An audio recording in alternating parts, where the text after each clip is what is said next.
Hello, my name is Elisa and today I'll be trying to clear up some misunderstandings between professionals, like those professionals who are really doing their best and whose advice is actually really good, and Anhedonia survivors, who are not stupid either, by the way. As you may have noticed, the audio problems that have been making my past videos now unbearable to watch have finally gotten a little bit better. So please praise me. As you may have noticed, I'm wearing a coat today. Why is she wearing a coat today? Well, it's because our heating's not working, so I'm freezing. But I'm still determined to do something for the greater good. If you don't get the reference, that's probably better. If you do get the reference, I'm allowed to do that. I'm allowed to use a fake German accent because I am well German. So, the thing is, because a lot of professionals, or at least I think most of them actually, do not actually know what our condition feels like, because they haven't lived through it themselves. They cannot phrase their advice, even though it's really good, in a way that rings genuine to us, that sounds convincing. Because I think a lot of medical health advice is about achieving as much happiness as possible despite a mood disorder that makes your mood worse. But that is not exactly what anhedonia is like. A person suffering from anhedonia can be in a really good mood, but still not feel any joy. It's basically the difference between, a curve that can be like this, or like this, and, any kind of rapid and extreme changes like this.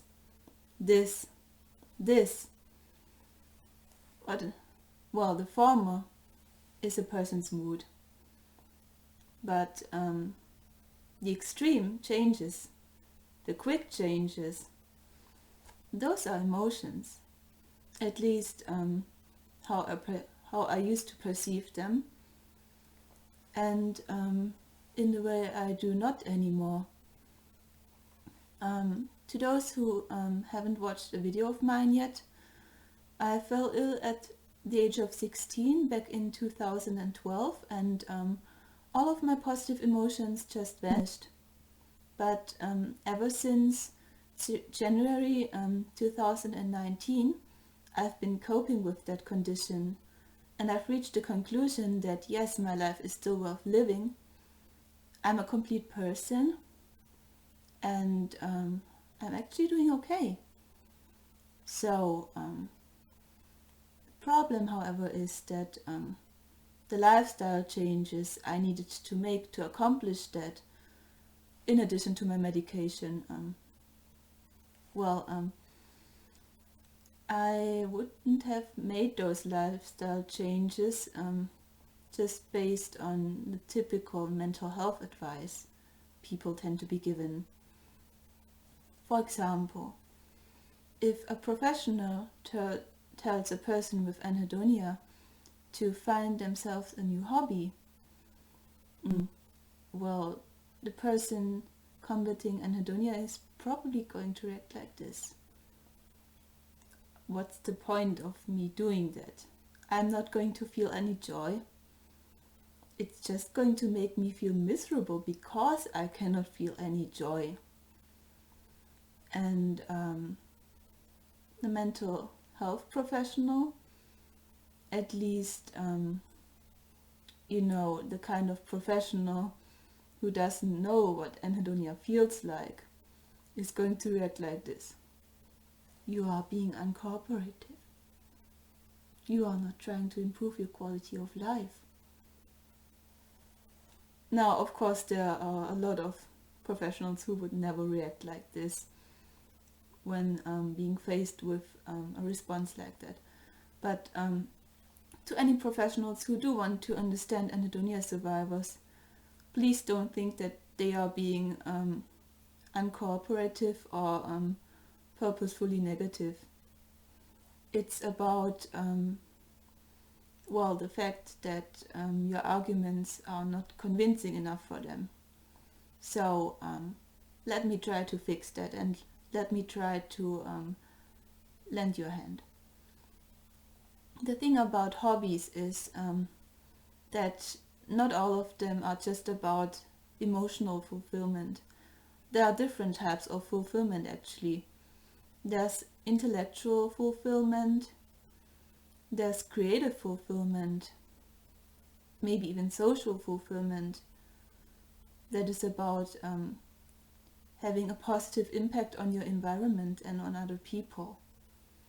So most hobbies that are about the person in question experiencing positive emotions are probably not going to be the right choice for them, because again, they are going to make them feel miserable.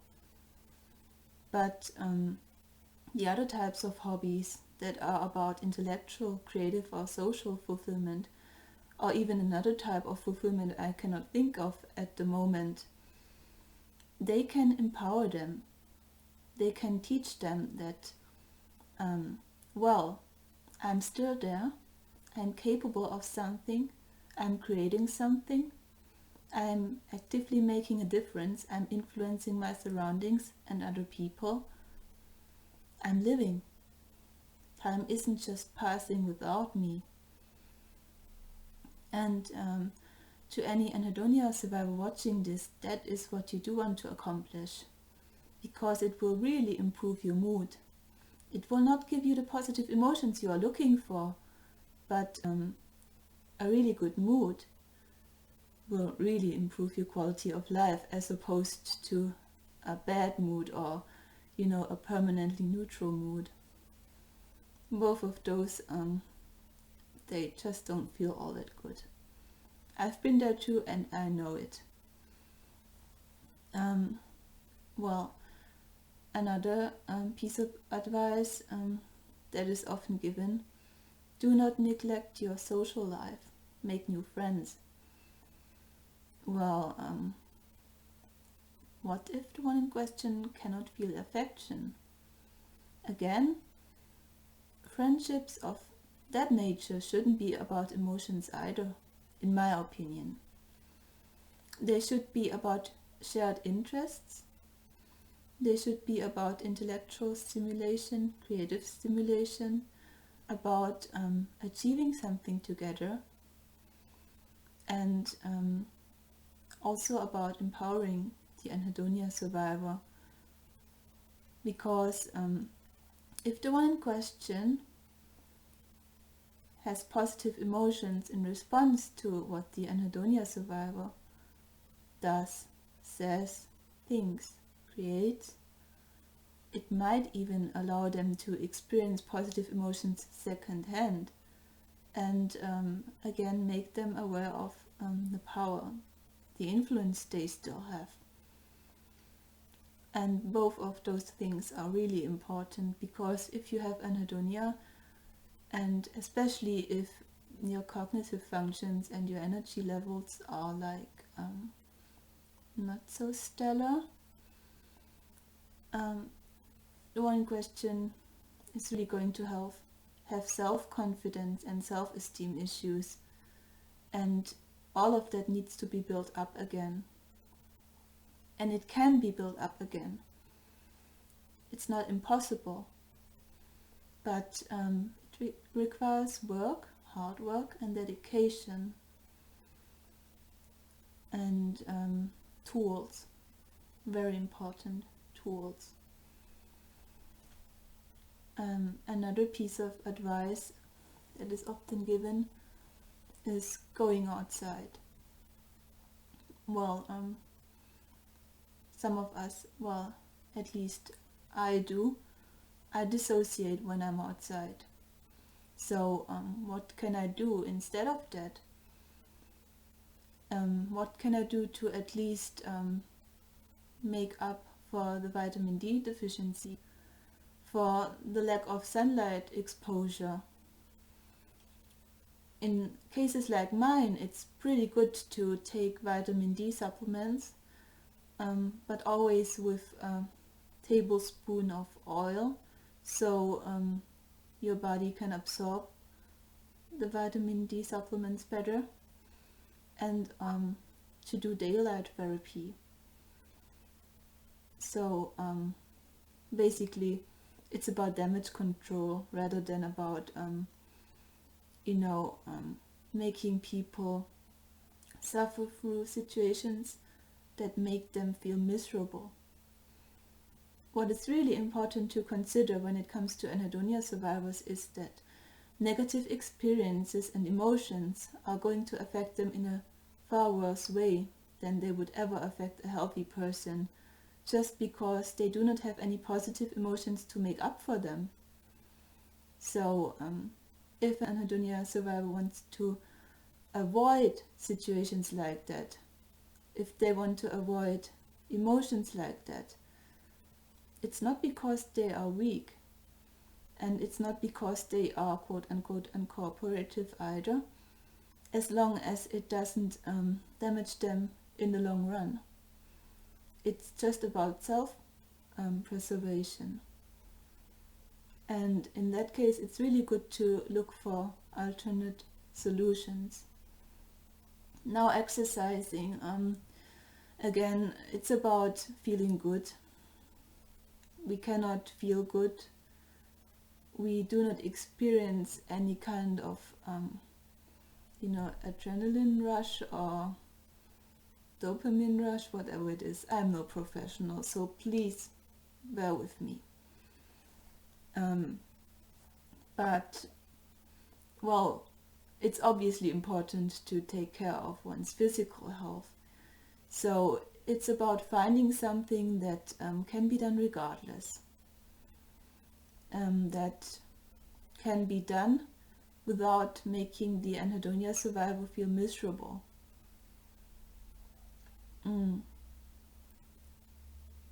So, with that said, I really appreciate every single person who watched this video until the end and who concluded, well, if you are a professional, maybe that anhedonia survivor is right. Maybe I should try to talk to other anhedonia survivors differently. And if you are an anhedonia survivor, it would give me a lot of positive thoughts if you concluded, maybe this mental health advice I've been given, maybe this piece of mental health advice isn't all that bad actually. I should give it a try. As always, if you want some personalized advice or need someone to talk to, my English today. Maybe I should speak the German language instead.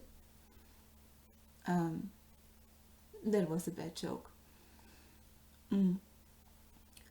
What I was trying to say, if you'd like someone to talk to, you can always reach out to me on Twitter.